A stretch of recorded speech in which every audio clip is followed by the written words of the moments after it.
What's up, my friend? Welcome to the Finding Direction podcast. My name is Stu Massengill, and I'm here every single week to bring you a passionate guest or message dedicated to helping you find your purpose so that you can live a life full of passion, fulfillment, and happiness. From the bottom of my heart, thank you for hanging out with me, and let's dive in.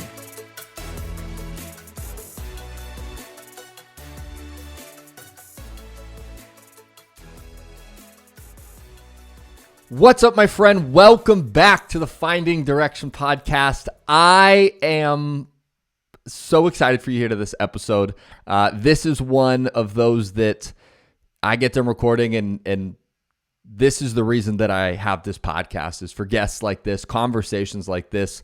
I promise you this is going to be one that you're going to listen to 2, 3, 4, 5 times. There is so much incredible goodness in this episode. Our guest on this episode is James Arthur Ray. And to give you a little bit of his background, James is the author of 6 internationally best-selling books, including his New York Times bestseller, Harmonic Wealth, The Secret to Attracting the Life You Want, and the co-author and contributor to The Secret. If you ever saw the movie The Secret, James is in it. He was part of it, and it turned into some incredible things in his life. He's also worked with over 1 million people from over 145 countries through his audios, videos, coaching, life and business leadership programs, and over 1 million people have attended his live events worldwide. James' company hit the Inc. 500 in 2009 as one of the fastest growing, most successful privately held companies in the United States and possibly the world. In 2007, he was distinguished Toastmaster Award for Outstanding Communicator and Leadership. His book, Harmonic Wealth, was voted as one of the top celebrity reads by People magazine in 2008. He's appeared numerous times on Larry King Live, The Today Show, Good Morning America, CNN, Oprah. I mean, you name it, this guy has been on it. After rising to the professional of his pinnacle, really, he, in 2009, had a tragic event where at the age of 54, he lost everything. He talks about how he came back from it in the last decade. And ultimately, James is on a mission to positively impact a minimum of 1 billion lives. Yes, you heard it, 1 billion lives and businesses worldwide. Ray continues to relentlessly bring his experience, resilience, adaptability, and wisdom to all those he's blessed to serve and support. Again, you can hear it in his bio, but this man has lived life truly, and he has so many gifts, and he's so unbelievable at articulating all those gifts that he's gained over the last 65 years of his life. You are going to enjoy this one, my friend. If you have not yet, make sure you hit that subscribe button so you can hang out with us every single week on the show as we bring you new guests, conversations, and insights to help you create a life full of passion, fulfillment, and happiness. Without further ado, my friend, here is James Arthur Ray. James Arthur Ray, welcome to the show, man. I am big time looking forward to this one. Thanks, Stu. I appreciate you having me here. Good to be here. Absolutely. And so as we kick this off, I would love it if you could give our listener a little bit of background on, who James Arthur Ray is and a little bit about your story. I know you've had quite the journey of a life, but if you could fill our listener in a little bit as far as, who you are, what you do, and a little bit of your story. Okay. I'll really condense it as much as possible because it is quite a journey. And I've been here on the planet for a while. So I've been to the peak, and I've been to the pit, and I've been everywhere in between. And so the abbreviated story is I started out as a very insecure, introverted kid, got into sales, and became a top sales performer at AT&T. Then I got promoted as a sales trainer. And when I got in front of the room, I found my magic. I really realized that's what I needed to do. Yeah. And from there, I went to AT&T School of Business and graduated up to being a C-suite consultant, working with CEOs and presidents and vice presidents around things like team performance, leadership, communication skills, presentation skills, all those types of things. Yeah. Jumped off and started my own business in 92, which seems like a long time ago now. And Started off basically just doing business consulting work. And my primary focus in business consulting, and we still, Beersheba, my wife and I do this to this day, is we do culture change initiatives where we go in. And one of the things that we say is that businesses don't perform, people perform. And so if you want to change the business outcome, and it doesn't matter if you've got 2 people or 2,000 people or 20,000 people, you've got to change the person. And that's the culture of the organization. And so I started working in culture change initiatives first at AT&T School of Business, and then that's what I primarily did when I left AT&T. Moved into doing public seminars, wrote several books, had a New York Times bestseller called Harmonic Wealth. That was on the tail end of this little movie called The Secret, which some people, maybe some younger people, aren't that familiar with, but pretty much a lot of people have heard about that. And that catapulted me into a gigantic arena in my field. And that's what took me to the peak. At one point, Stu, I had over 1 million people from 146 countries around the world coming to my 2-day Harmonic Wealth weekend. And so from there, it was a great experience, and it didn't last that long. Nothing ever does. And that's something I'd like to convey, is that all things are transitory in this world. It doesn't matter. Pain doesn't last forever. Neither does pleasure. It's all transitory. It's all ephemeral, because we live in a transitory world. We can talk about this and flesh anything out that you'd like to.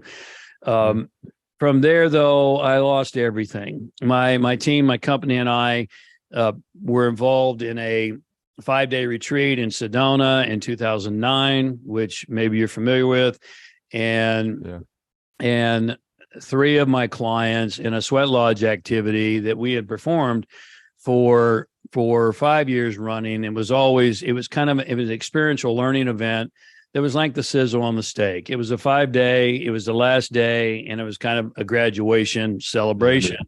Well, it went incredibly wrong in 2009. And 3 of my clients who had become friends, because it was a very intimate event. It wasn't the 500 to 2,000 people that came through my other events. It was 50 people. So I got to know them up close and personal, and 3 of them lost their lives. And it broke my heart. It literally broke my heart. And there were days, Stu, if you've ever lost anyone you love and care about, you know how that feels.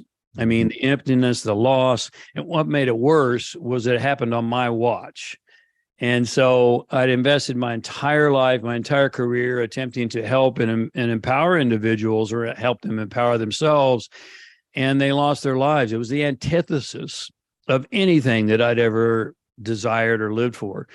And it felt like sometimes it was more than I could take.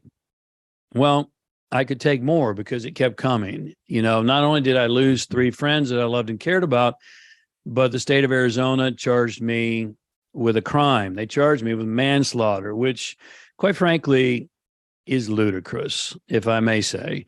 There's not one person listening today who's in business who manslaughter is intentional harm.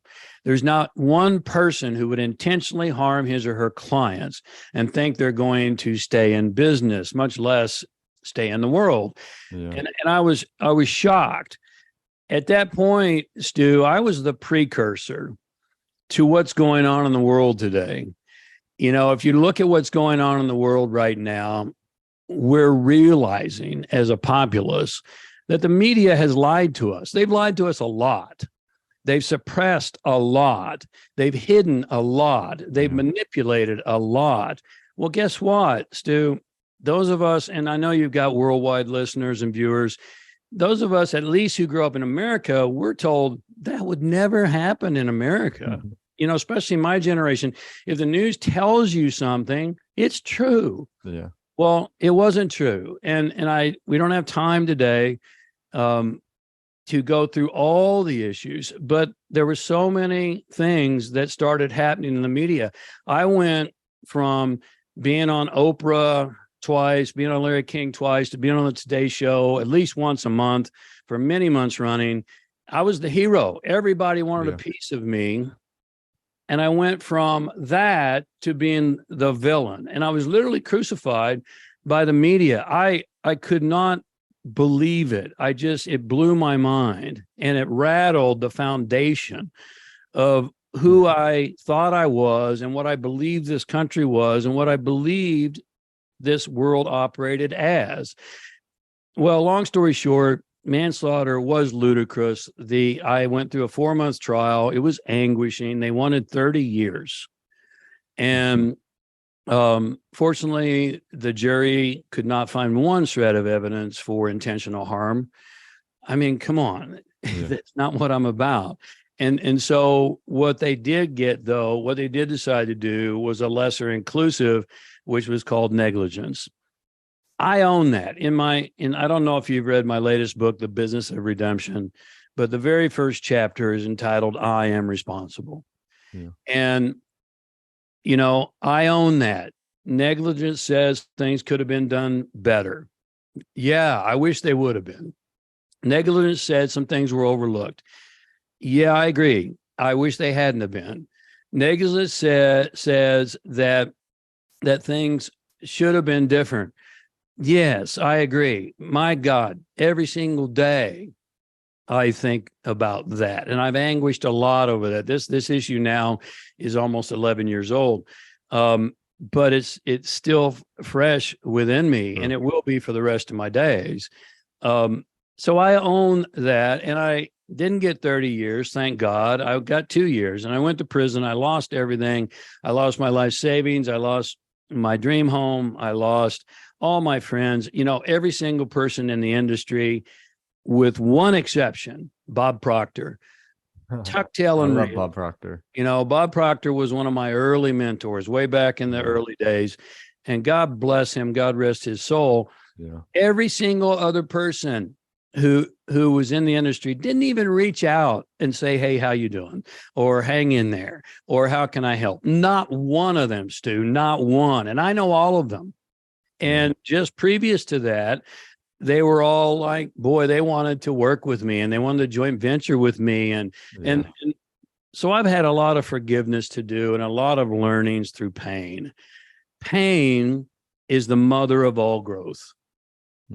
Now, I know we don't like that, but the fact remains. Pain is the mother of all growth. Pain is not a signal to suffer. It's a signal to grow. It's a signal to become more. It's a signal to say something is not quite what it could be, should be.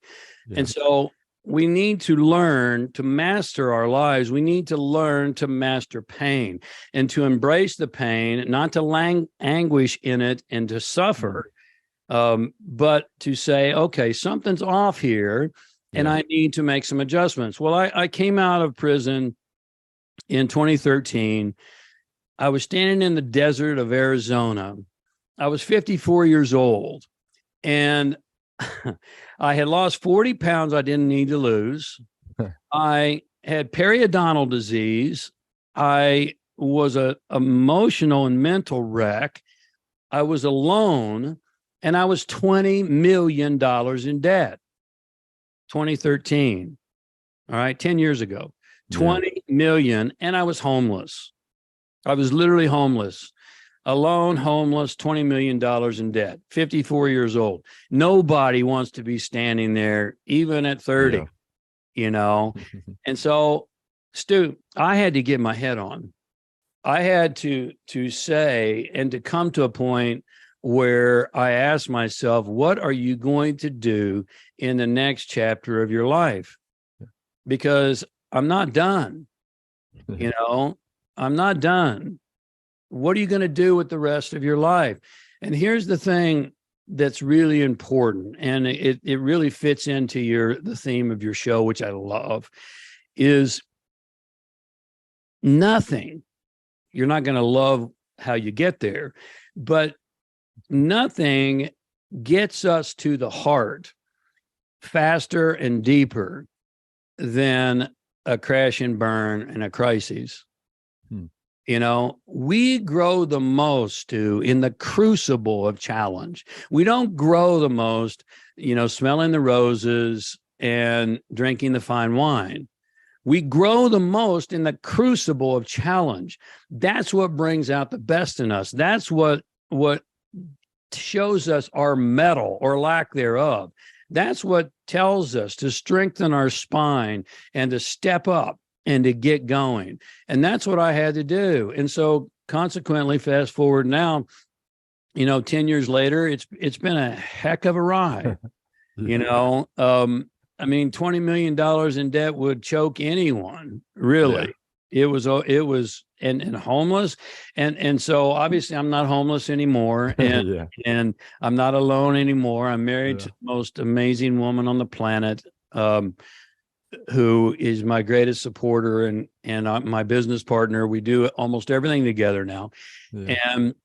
And now I'm back at it, even though when I first came back, Stu, and I shouldn't say comeback, because someone asked me in an interview recently, do you consider this your comeback? No, I never left. Yeah. I never left. This is just the next chapter. I took a 2-year hiatus. Actually, it was more like 5 years, probably more like 15, because there was the 5 years leading up to trial through prison, and then the last 10 years to heal and to integrate and to become whole again, because I was really broken in 2013. I was disenfranchised. I was disgusted. I was angry. And so anyway, here I am. And one of the things that I believe is that sometimes you have to be broken to find out why you're made and to find out what you're made of. And I believe that God, and agree or disagree as a viewer, but I believe that God prepared me for this time where so many people are suffering, so many people are facing difficulty. All of us are. Me too. It's still not all, unicorns and rainbows. Right. Yeah. I mean, 2020 hit all of us hard. 2021, 2022, and who knows what this year is going to bring, but it just keeps coming, doesn't it? And so that's the breakdown process. And here's my encouragement to everyone. Every significant breakthrough is preceded by a breakdown. And it can't be otherwise, because for something new to emerge, there has to be a space for it to merge into. Does that make sense to you? Yeah. So we're in the breakdown right now. It's really messy, but it has to get messy before it gets magnificent. That's how the universe works. So hopefully, again, brevity is not always my strong suit. Yeah. Instead, and I'll throw it back to you. Yeah, but what a just a world class of a life that you've lived. It's magnificent, and it holds all parts. And I was listening to another podcast, and you mentioned one of your mentors, one of your 6 mentors that you had was a Zen teacher, and he was saying you can't teach people that are suffering if you haven't suffered. Like, you've lived all scales of the spectrum, which is beautiful. And there's so many different places we could go. And a few things that I would be curious to kind of like dive into different parts of your life is when you came out in 2013 and you mentioned you're just like jacked up, for lack of a better term, right? And all physical, mental, everything. I'm curious, what were some of because at that point you're 54, you've lived 54 years, but you've lived 54 pretty damn incredible years. Like, you've been very successful. You've gone through a lot of experience. You've impacted millions of people, literally. So when you come out of that at 54, what were some of the principles for you that you said, okay, like, everything's gone. These are principles that I'm going to allow to guide me as I go into this next chapter? Because clearly we see a decade later, it worked. Whatever principles you took then and said, I'm going to use this, you're thriving again. Right. Well, thank you. This is a great question, because first of all, I've been on my knees and I ask God's help a lot. Hmm. And I've gotten a lot of guidance and a lot of help. Initially, at the time, my then media manager, who was one of the people who did stand with me, God rest his soul, he transitioned a couple years ago, but he was with William Morris and he represented me. And I said to him when I came out, I said, I do not want anything to do with personal development because I saw how personal development, personal performance treated me. Yeah. I mean, how can you help and support people who are hurting if you can't even help and support one of your own? I mean, and that it's not a judgment, it just is. And I'm sorry, there's a lot of illusion and a lot of, quite frankly, hypocrisy. And I didn't want anything to do with it. And I said to him at the time, I said, you know that guy who is the host on Dancing with the Stars? I don't know his name. And he goes, yeah. And I go, I want that job. He goes, okay, we can get you that job. Well, that lasted all of about a nanosecond. I didn't want that job. But I said to him, I said, just because back before everything crashed and burned, Stu, I was on the road over 250 days a year. And I had a brand new home in Beverly Hills that I rarely slept in because I was always on the road. And so I just thought, hey, I'll go to work, I'll clock in, I'll do my thing, and I'll go home and sleep in my own bed. That's the job I want. Yeah. Or I told him I want a radio show or I want a TV show. And he goes, all right. And so that didn't last because that's not why I'm here. And so here's the point. And you mentioned earlier purpose. I fully believe, in fact, I don't believe, I know that each of us has unique gifts. God gave those to us. Yeah. We each have unique gifts to bring to the world. And you have gifts, too, that I don't have. And I have some that you don't have. And Bersama, my wife, has plenty of gifts that I don't have. And on and on and on and on and on. And our job, our greatest gift from God is our unlimited potential and our unique gifts. Our greatest gift back to God is to utilize those. Now, here's the caveat, which is really important in today's social media world. Sorry to burst your bubble. Not everybody is meant to be a professional speaker. Okay? Sorry. Not everyone is meant to be famous. And by the way, Brad Pitt said once, I'm not a fan, but I like this quote. He said, fame is a bitch. Well, guess what? I'll second that motion because fame brings corresponding disgrace. And it cannot be otherwise. Look at my life. I was famous, but be careful what you ask for. Praise brings corresponding blame. Yeah. I don't know, Stu, if you've had this experience, but I can't tell you how many people, sit in my trial on the witness stand and on and on and on and on. Oh, you changed my life. I love you so much. And then they flip. Oh, it's his fault. He's a jerk. He doesn't care about, I didn't get the results and so on and so on. Praise brings blame. Fame brings disgrace. Be careful what you ask for. And so back to unique gifts. Each of us has these unique gifts that we've been given that no one else has. And our job is to find those gifts. And this is what I do in my intensives one-on-one with people is I help them get beyond the illusion and get beyond the romance and get down to the heart and say, okay, what have I always been attracted to? What am I naturally good at?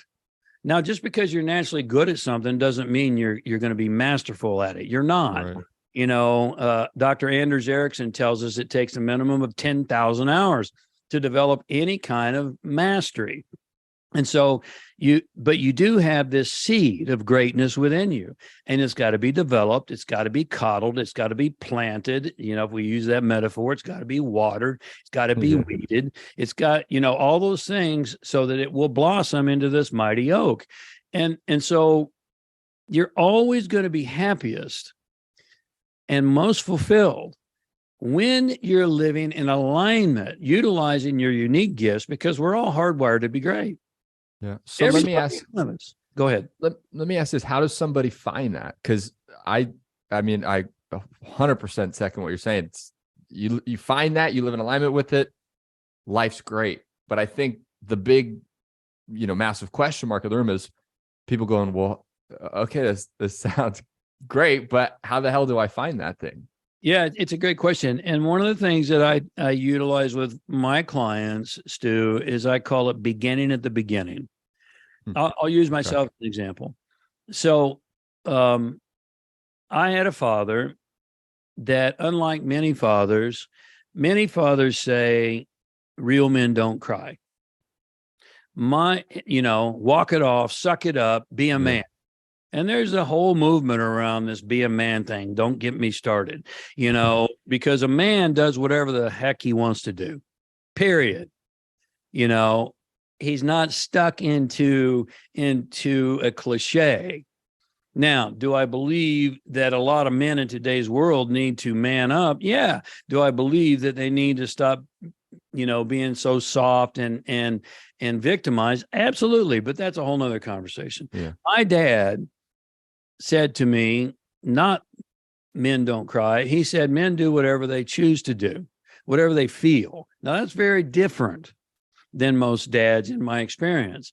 And I've had a lot of experience. And so for me, when I go back and begin at the beginning, I was always a very emotionally open child. I was very sensitive to things, and I still am to this day. And so why is that important? Well, it's important because I was the guy going out on a first date and watching Braveheart. Some of your viewers don't even know that movie, but Braveheart, and where Mel Gibson's character is laying on the table and they're going to take his life, and he's yelling freedom at the top of his lungs. I was sitting in the movie theater bawling. And that's not real cool on a first date. But nonetheless, that was me, and that's who I was, and that's who I am. Well, what does that matter? Well, because there's a reason why that gets me so emotional. There's a reason. Why? Because one of my greatest drivers is to help you actualize and to remember and to realize your own freedom. And I had to get that for myself first. And so again, that's one little small example. But when we go through the process, what they call them the Toltec traditions, which I've been very blessed to be trained in a lot of mystery traditions. And in the Toltec, they call it recapitulation. You go back and you access a earlier memory and you live through it again, and you find the reasoning and you find the drivers. And that's beginning at the beginning, because you've had notifications all along the way of who you are and why you are. And unfortunately, again, I'm all over social media, and it's a great tool for business. And I also know it's also a great tool for depression. And it's also a great tool for getting people confused and lost, because everybody's like, oh, just follow me and make $1 million on the internet in 3 months. My watch and look at my plane and look at my car, and we won't name names. But nonetheless, that's not for everybody. I'm sorry. It's every bit as noble if your unique gifts are to connect with the elderly, for instance. That's every bit as noble as being on stage in front of 17,000 people, which I've done. And it's it's not apples and oranges, it's apples and apples, because not everybody is meant to do the same thing. So again, long answer to your question, but beginning at the beginning and really doing some self-analysis will help you re-access. That's the first step in finding what your unique gifts are. I love it. And I think a piece to pull out there that you mentioned as well is taking the comparison out, right? Because you could say, okay, speaking, that's what's going to fill me up because I'm going to pour into people. But if what your gifts are is not that, you could get to that thing and feel totally unfulfilled, totally out of alignment, totally miserable, because you're not listening to the signs and the notes and the notifications you said that have come to you throughout your life to live in your gifts. And so I think just an interesting question for the person that's listening to this right now is asking themselves, like, what was one of those things that stuck out to you when you were a kid? And if you go back to one of those times, are there little pokes and prods you could see that happened throughout your life up to today that maybe have shown you what you're supposed to be doing? And then obviously the next step from there is, as you've mentioned in many of the talks that you've given, allowing yourself to step into that. And it may be not the easiest thing in the world. It may be difficult, but that's how you're ultimately going to get to live in alignment with what you're supposed to be doing. You're so spot on. It's more noble. It's nobler to pursue your own gifts and purpose imperfectly than it is to perfectly pursue someone else's. Beautiful. I'll repeat that because it's really, boy, I hope your listeners get it. Someone needs to hear that. Yeah. It's nobler to pursue your own gifts and purpose imperfectly, meaning you're not doing them, all the way great, than it is to perfectly pursue someone else's. And here's the other thing I'd like to add to that, Stu. Again, let's shatter some of the illusion. One of the Hermetic laws, again, I've been gifted with a lot of great teachers. One of the Hermetic laws of the universe is called the law of polarity. Law of polarity says, and there are 7 laws. Law of polarity says every up has a down, every in has an out, every right has a left. Well, every pain has a pleasure. And so here's the point. You might think, oh, James Arthur Ray's life, so cool. He was living in Beverly Hills, 7,500 square foot estate in Beverly Hills, driving an AMG Mercedes, on Oprah and Larry King. I was sleeping 4 hours a night. And, my business at the time, we hit the Inc. 500. I was blessed. My team and I hit the Inc. 500 and we were making 10 million a year. But let me promise you this. We had $10 million problems too. And so again, be careful what you ask for, because most of us tend, and this is a really old analogy, but it works. We want to collect all the quarters in the world. I don't even know if we have quarters anymore, not many, but we only want the heads and we don't want the tails. Well, how many quarters are you going to get? You're not, because every quarter has both a head and a tail, and you're going to have to embrace both. And so here's something as a viewer to remember. The master embraces both pain and pleasure in the pursuit of purpose, because you're just because you're living on purpose doesn't mean everything is still rainbows and unicorns.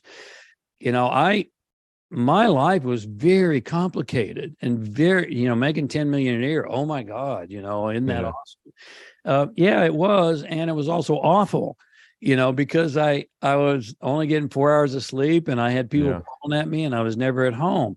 So you're always going to get the up with the down, the pain with the pleasure. It always comes in equal pairs. So that's why it's even more imperative, Stu, that we do what you're advocating. What we're talking about here is that we choose something that we are uniquely suited to accomplish. Yeah. So if we dive into that a little bit deeper, right? Someone starts to get an idea of, this is what I'm supposed to do. This is what I'm in alignment with. There's one piece you talk about in Harmonic Wealth, and it's going 3 for 3 with your beliefs, your thoughts, and your beliefs, your feelings, and your actions. Yes. Thoughts, feelings, and actions. So how does someone go from, let's say, being one of three, where they go, okay, my thought is that this is what I'm supposed to do with my life. How do they go from that place to, my thought is this is what I'm supposed to do with my life, to I believe that this is what I'm supposed to do with my life and that my actions follow? And one thing you pointed out earlier that I just want to point out again that I love is you said something along the lines of, I think the reason I'm here. And then you went, no. I know this is what I'm here for. And that's belief at its finest, right? It's like in every cell and every atom of your body. So how does someone go from just, I think this is what I'm supposed to do and having the thought of it, to getting those two others with having the feelings of knowing it and the belief of this is why I'm here, and that's that. Yeah. And I just got to say, it just came up for me when you were describing all that. Someone said to me years ago, and I really am big on quoting sources, and unfortunately, I don't remember who this was. But someone said to me, Jesus didn't believe in God. Jesus knew God. Big difference. And so take that principle. Yeah. Knowing is an ownership, and belief is good. Belief's a good start, but you want to come to a point of knowing. And so consequently, here's thoughts, feelings, and actions, 3 for 3. And you look at anyone who's creating what they desire and deserve, they're going 3 for 3. You look at anyone who's not, they're maybe going 1 for 3, 2 for 3. And normally, it's not the thought that's off. Sometimes it is. Thoughts in and of themselves, and let me blow out again a lot of things you read in memes. Change your thinking, change your world. No. What you think about comes about. No, not true. I mean, if that were true, then when I was in high school, I would have become a busty varsity cheerleader, because that's all I thought about all the time. Okay, let's be frank. It's not what you think about, you become. No. And so you've got to go 3 for 3. A lot of people can tell me what they think they want, but you can't really tell me what you want until you know who you are. And that gets into feeling. And this is really an important topic that we could riff on for days. And I know we don't have that, but feeling is modern physics, quantum physics tells us everything has a frequency or a vibration. Well, feeling is the vibration. Now, thoughts are too. Everything has a frequency or vibration. But here's what I used to be on the steering committee of Heart Math Institute, the leading authority of the heart on the planet. And what they have proven scientifically is that the heart is 100 times more dynamic. You're an electromagnetic being. Electro is dynamic, magnetic is attractive. The heart is 100 times more dynamic, electric than the brain. It gets better than that. The heart is 5,000 times more magnetic, attractive than the brain. Now, that's a big disparity. And so consequently, the feeling, is the prayer, if you will. The feeling frequency is how we change our lives, because feeling drives action. We do every single thing, every moment of every day based upon how we think it will make us feel, how we think it will make us feel. Well, sometimes we don't think, because thinking isn't feeling. Thinking and feeling are two different things. You follow me? Yeah. And so, you can check out how someone, what they're doing inside just by asking them a question. How do you feel today? Well, I think. No, thinking is not feeling. I ask you, how do you feel? And so again, this is a really deep topic, but nonetheless, those feelings are driven, and feelings and emotions are different. Emotions are energy in motion. They move the body to act. Emotions are a label we put on a frequency. So, the feeling of love, we call it love. Love is an emotional term, but the feeling is the frequency. The feeling is the fluttering in the stomach, maybe the knot in your throat and the sweaty palms, the rapid heartbeat, whatever. That's the feeling. Feeling is visceral. And so consequently, what we have and emotions are just linguistic opportunities or linguistic what's the word I'm looking for? It's how we attempt linguistically to express something that we really can't express, because a feeling is hard to express.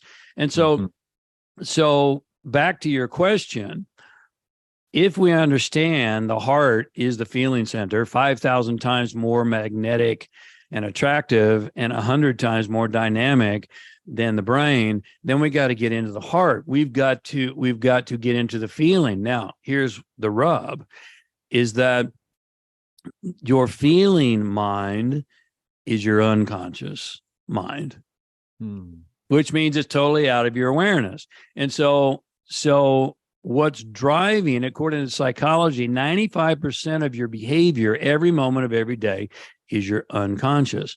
And so you can't change something that you're unconscious of. Yeah. You're not conscious of it. And so one of the greatest challenges that we have, and I had it when I was standing in the desert in 2013, is to make the unconscious conscious. And when you make the unconscious conscious, then we go, okay, here's the driver, here's where it comes from, and here's what I need to heal and integrate so that I can become whole and then move into action to create my destiny, if you will, since that's our topic. Yeah. So again, it's a complex topic, but probably action is really important. For those who are law of attraction fiends or fans, I constantly remind people that 60% of the word attraction is action. Yeah. So speaking on action, what would you say are like 2 or 3 things actionably that someone could do to impact their unconscious in a positive way? Really good, great question. Use your entire life as a feedback mechanism. So Carl Jung, who I'm a big fan of, said that which is most unconscious within us must of need be projected out onto others. He also said, when an unconscious issue is not made conscious, it shows up outside of us as fate. And so consequently, when things show up in our business, in our relationships, in our lives, that's called in psychology a projection. You probably heard that term. And the people who really aggravate you the most are an outpicturing of what you haven't accepted within yourself. And so consequently, the situations that aggravate you the most, the things that bring up the most fear are again, that's why pain is the mother of all growth. It's not a signal to suffer, it's a signal to grow, to digress where we were. It is that when I experience these pains, whether it's anger or angst or worry or frustration or fear, that's a biofeedback mechanism to show me where I need to heal. Because the entire world, and this is science, it's proven. Carl Pribram won a Nobel Prize for proving that everything outside of you is a projection of what's inside of you. And so if I want to change the inside, I have to change the interior. And so if I want to change the interior, I have to make the unconscious conscious. And long answer to your question, how do I do that? I look at what's going on outside of me that bugs me or bothers me, and I go, okay, there I am. So where did that come from? Interesting. Who taught that to me? Where did I learn that one? And how can I go back? Because psychology also tells us that when we go back and revisit a memory with new resources, new knowings, new learnings, new capabilities, you can't ever think of that memory the same way again. And that's a big part of the work that Bersaba and I do, is help people go back and recapture themselves and integrate those back in so that they can become clean and start to take action based from that perspective. Yeah. Beautifully said. And to just recap for a listener, it's looking on the outside, and that's the projection of what the unconscious is. That's such a I've never heard it that way. It's very interesting. I just have last few questions for you, and we'll wrap up.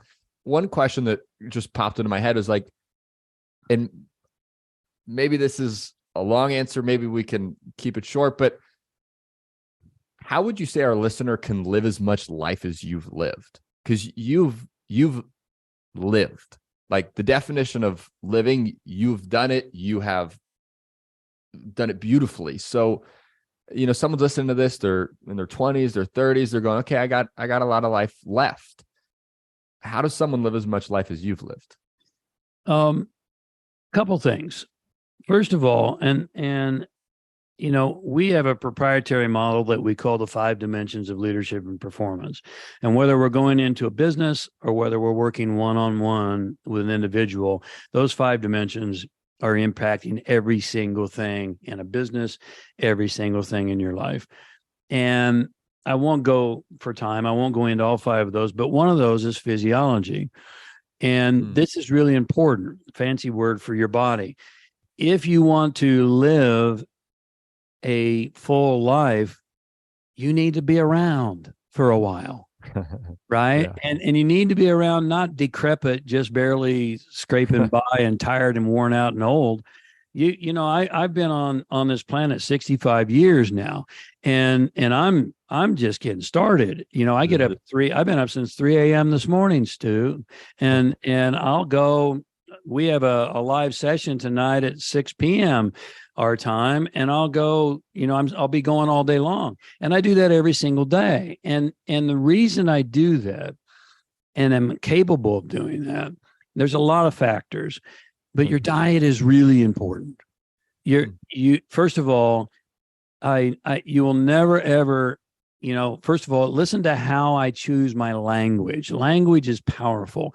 I didn't say I am X years old. I said I've been on this planet 65 years now. Now you say, what's the big deal? Well, the way you language things creates a feeling. Oh God, there's that word again. and so you need to choose your words carefully. You need to choose your diet carefully. And going all the way back to the 30s, my 30s, which was quite a while ago, I started exercising. Actually, no, it was like 28. I exercise regularly. I still do. 3 days a week, I'm in the gym hitting the weights hard. And it's funny because one of my former friends from Atlanta, where I lived for a while, saw me doing heavy squats on social media, and he put out a message. He said, at your age, it's really dangerous to squat. I'm like, thanks for sharing, because no, it's just a number, and it's more about a mindset. And yes, you have to eat well. That's physiology. If you're not eating well and eating healthfully, you're not going to think clearly, and you're not going to go long and hard. You need to stay away from substances. I mean, research. I'm a big follower of Doc Amen on Instagram. I'm not a consumer, but I'm a contributor or a creator. But I do watch some of his stuff. It looks like you're familiar, and he's done he's a psychiatrist who's also a brain specialist, and he's got all these brain scans of people who smoke marijuana and people who drink alcohol, and you can see the pictures. You can't argue with the impact it has on your cerebral cortex, on your executive function. And so you've got, you got to stay away from those things if you want to live long and run productively. You got to exercise. And here's the other thing too, is you can't just go to the gym and do the egoic, I want to look good stuff. You have to do the things that people can't see, like flexibility. I'll challenge almost anyone. I had two clients go to the gym with me recently. One was 23 34 and one was 35. And they were like huffing and puffing, and they couldn't even come close to me in stretching because I'm really flexible, but Stu, I do it every single day. There's no exception. And so if you want to live a full life, you have to live a long life. Look up the blue zones on the internet, and you will find these are people who live 100+ years, and they're not decrepit, they're vibrant. And there's certain places in the world where these people live, but there's common factors. They eat more vegetables than meat. Now, I'm a meat eater. You know, I played with vegetarianism for a while, and it just didn't work for me long term. So I'm not advocating that. But we have to get a lot of live foods, healthy foods, foods with water. We have to hydrate well. We have to do all those things. That's physiology. The other thing in the blue zones to live a full life is to know your purpose early, to have a meaningful reason to get out of bed in the morning. How in the heck do I get up at 3 a.m. every single day? You know, because I got a lot of life to live. I got a lot of things to do, you know. My God, I get 6 to 8 different nights now. I don't do 4 anymore. But Leonardo da Vinci, who's one of my heroes, slept 2.5 hours a night. And the guy died at 67, and he made this huge impact on the world. Tesla, I think, slept 3 hours a night. And so I'm not advocating that by any means, but you know, maybe the things you've been conditioned to believe are not true. And maybe you need to start doing and thinking for yourself. Know your purpose early and give yourself to it. And it's going to change. You know, this is really my purpose as doing what I'm doing, helping people to live more vibrant lives. And, you know, I'm really here to minimize happiness and fulfillment, or maximize happiness and fulfillment, and minimize suffering. That's really what I'm all about. And so that took me a long time, though. You know, I thought I wanted to be an actor at one point. I thought I wanted to be a rock musician at another point. And I dabbled with all those kinds of things. And until I kind of found it. As I mentioned, I got in front of the room at AT&T, and I realized, hey, this is it. I have some gifts here, and I need to develop these and use them. Hopefully it answers your question. Yeah, absolutely. And so, James, this has been an absolute honor. Thank you so much for being here. And we could be here for weeks. But I'm curious, you know, if people have listened to our conversation today and gone, man, I need more James in my life. Where's the best place for them to find you, hang out with you, dive more into your work? Where can our listener go? Well, home base is jamesray.com, and it's RAY, jamesray.com. And everything that, you know, if they want to hang out, we have a program called The Art of Alchemy, where you can hang out with me and Bersaba on a monthly basis, live via Zoom. We have, you know, online events. We haven't been doing any face-to-face. I miss them, but ever since 2020, we've migrated to Zoom, as most people have, and who knows how that'll unfold as time unfolds. I'm all over social media, you know, little difficult to find for some on Instagram, because Bersaba and I have a joint account. So on Instagram, it's James, Arthur, and Bear. People can't say Bersaba, much less spell it. So it's BEAR, James, Arthur, and Bear Ray. And then, of course, on Facebook, it's James Arthur Ray. On Twitter, it's James A. Ray. And on you can find me on LinkedIn. I'm all over social media as well. Pretty easy to find. Love it. Well, we'll put all that in the show notes so it's real easy for everybody to find. And my last question for you, we ask this to all of our guests because we want to help people find direction, but we definitely believe in doing it through action, is what would you say is one thing our listener can do in the next 24 to 48 hours to start finding direction in their life? I'll give you a really simple one that I give to a lot of my intensive one-on-one clients. I call it the critical 6. And it's really simple, and yet it's profound. And I do this every single day. Before you go to bed tonight, write down the 6 most important things that you need to do tomorrow, that you need to get done tomorrow, and put them in chronological order. So the first most important, second, third, fourth, etc. And then here's the beauty of that. You have to do it before you go to bed, because the minute you wake up, maybe you don't want to wake up at 3 a.m. Maybe you can be lazy and sleep till 5, but but nonetheless, and I'm kidding. But nonetheless, the minute you wake up, what I find so frequently, Stu, is that most people spend so much time getting ready to get ready.